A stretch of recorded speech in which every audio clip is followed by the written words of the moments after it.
Hello, TX10XT here, and today I'm going to show you a tutorial how to make your own face logo. This is for my friend, but anybody else could use it as help.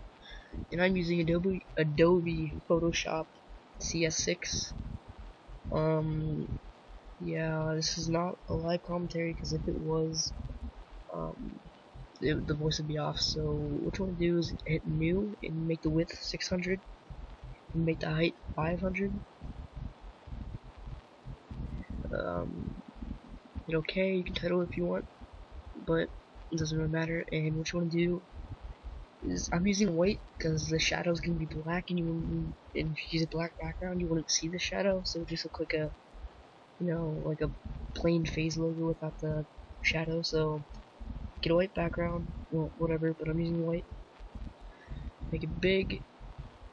You can, like, that dot right there, get that out of the way. You can move it, but I don't know, I just wanted to do that because I'm used to it, so I just moved it. But yeah,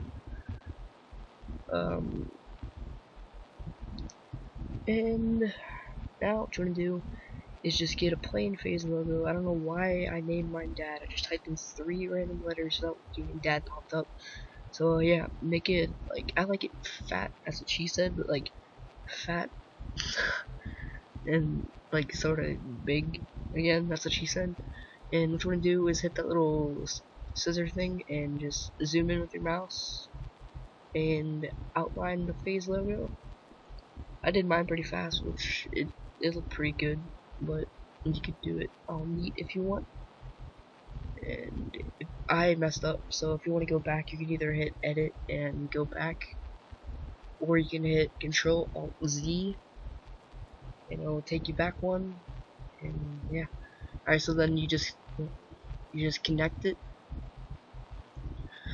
And now what you want to do is find like something you want to put inside the face logo. Like, I'm gonna put this Very Angry Wolf in. That's what it's called, Very Angry Wolf. And I have a folder, Tiny T clan logos. That's what I put them in whenever I'm done with them.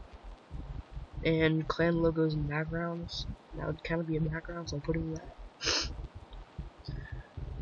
And I'm gonna open it, drag it in, and then crop it where you want it, like it will fit and looks good inside the face logo. Looks pretty good. That was actually like perfect, except for the eye, but it's good. Yeah. And that noise in the background, that loud noise, that's my Xbox. It's really noisy, but whatever. Hopefully you can't hear it. Let's see, step backwards, Alt Control Z or that. Just let me crop it. I was thinking about trying to get both the eyes in, but the mouth was like the coolest part about it, so I kept it in. And I moved that dot thing out of the way again. And now what you're gonna do is go to paths and then right click it and hit 3D thing. I can't read it from here because it's kind of blurry. Hopefully it's not for you. And then what you want to do, you can go back to layers and click on the face logo and delete it. You don't need it no more. And see the background. That's what I meant. You wouldn't be able to see it with the black background. So yeah, and just get it where it looks as a professional one, like the back or the shadow would look as if it was professional, like yeah, you know what I mean, I hope. And then go to text. What am I doing? Alright, go to text, and I make the capital letter 70 and the lowercase 72 and the lowercase 60. So, I think it says 60, and just move it around, make it a little bigger, make it centered with the face logo, and do the same thing. Right click and hit the new 3D and make it where you can see through it, because if you make it from the side like that, you wouldn't be able to see the Y somewhat and the T. So I just point it up a little. Yeah, the TIN, you can't really see the sides of it, so I just point it up a little, and not too much so you can see through the T. Pretty good. And go to Essentials and pick a color. Yeah, I think I went with that because I was thinking of a different black, but it didn't really work. So I just went with none. I think I went with. Sorry if my voice quality isn't that good either. I'm using my laptop mic, and my Tritons should be in soon, so you'll have a better voice quality. And instead of using a program to record, I'll have a Diamond Multimedia 1080p capture thing. So yeah, and if I would hurry up, yeah. Right. What am I doing? Alright, so I went back to it, back to 3D, and made it, like, sometimes if you add a color, it'll make it thicker. So I made it thin enough where you add a color and it made it thicker where you can't see it. So I had to go back in and adjust it again.